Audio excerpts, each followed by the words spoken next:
Unfortunately, inequality and hatred exist in our society. However, proposition will not eliminate hatred or equality simply by arbitrarily silencing the public and pretending everything is fine. Opposition wants to tell you, you will only solve the problem and promote equality when you let people express their ideas.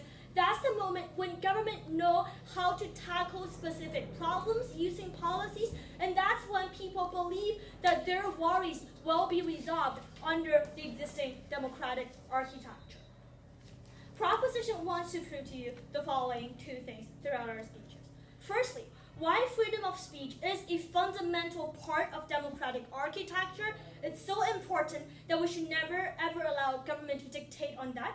And secondly, it is not opposition's burden to give you a counter policy. It is our burden to prove to you that the policy given by proposition will be counterproductive to the equality movement. No, thank you. Proposition wants to push forward. But before my arguments, I would like to give two rebuttals. The first rebuttal is on proposition's model. The second rebuttal is on proposition's efficacy. Firstly, on proposition's model, I have two questions. The first question is about the specific, how do you identify a comment that's going to promote hatred, no thank you, against a particular group? Because note that we're also talking about religion and sexuality. You know that religion exists on an exclusive base.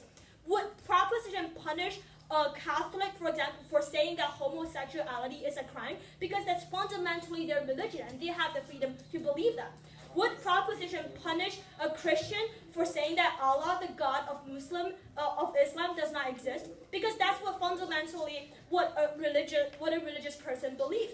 Opposition argues that there's no way for proposition to draw a very clear line, especially with regard to religion and sexuality, and opposition defends everyone's right to religion, and that's why the motion must fall. But the second problem is, proposition goes so far away, tries to prove to you why their policy will curtail the number of hate crimes. Opposition say that if the problem is with hate crime, the only thing government should do is to heavily punish the hate crime, which is what is happening right now. Opposition say that you should never punish people, no thank you, for what they say. It's just like you should never punish people for what they think, because there's no causality between what you say and what you think. No, thank you. If you want to fight against hate crime, you just heavily punish hate crime, and that is being done right now, and opposition would happily support any policies on that paradigm. But the second solution is, even if you want to resolve hatred, no thank you, even if you want to resolve stereotype and hatred, will proposition actually resolve those problems? I have two rebuttals. Ma'am. No, thank you. The first rebuttal is banning people from expressing their hatred doesn't mean the hatred does not exist in the first place. The problem is, no thank you, hatred already is a big part of society, and how do you deal with that? And opposition wants to point out and tell proposition that the means to spread hatred is not only through online speeches. For example, when you see that the white group actively shun African Americans or actively try to avoid contact with African Americans, that's how stereotype exists in first place. Simply banning speeches will not help alleviate stereotype in first place, because stereotype exists and grow in a real life manner, and that's the root. But secondly, even if proposition wants to resolve stereotype and hatred, where does hatred come from? Firstly, from conflict in interest, and secondly, when people's fundamental principle, no thank you, are in conflict. And I'm going to prove to you in my second argument why for these two specific group of people, only when we open up channels can we have a better solution. But my first argument, now moving on to my argument, the first argument is why opposition celebrates, no thank you, and upholds free speech. The foundation of democracy is governments listen to the people, weigh the interests of different groups, and enact laws under the restriction of the Constitution. The prerequisite of this is everyone needs to have the right to express their opinion. And even hate speech is still an expression of democratic view. No, thank you, because that's when government know where the problem is, and that's how government will know how to solve the problem. For example, when you see there's a rise of the number of hate speech against Mexican immigrants increases dramatically in the state New Mexico in the United States of America. That's when the U.S. government knows that there's a very serious assimilation problem between, I'll take that in a second, between immigrations and within society. That's when government knows where the problem is.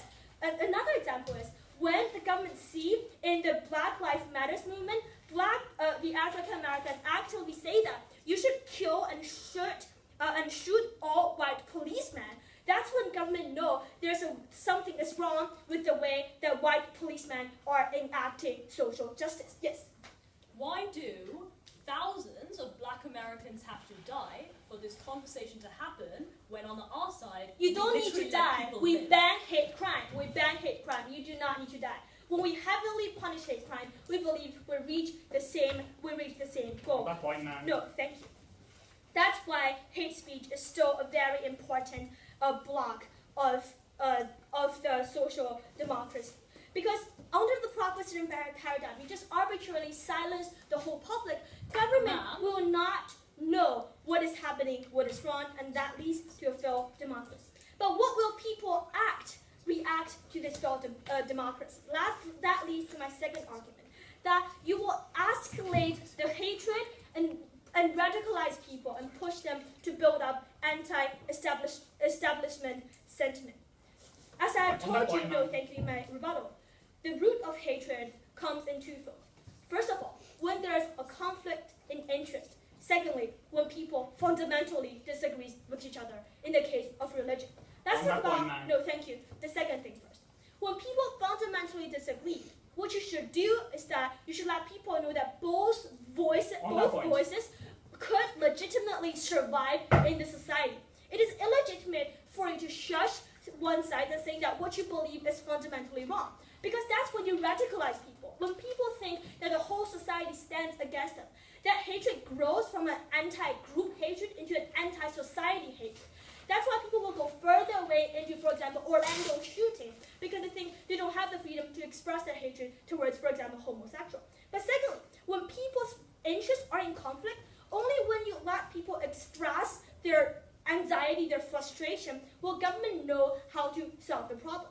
However, under the proposition paradigm, you only let the hatred escalate. And in the end, people will be radicalized because there's no way for them to express their anxiety within the system. So the only way for them to express their anxiety is to go out of the system. What is out of the system? Which means murder and hate crime. And that's how proposition radicalizes people and adds up the number of hate crime that's going to happen in our society. Therefore, for true equality and for the safety of different voices and groups, so proud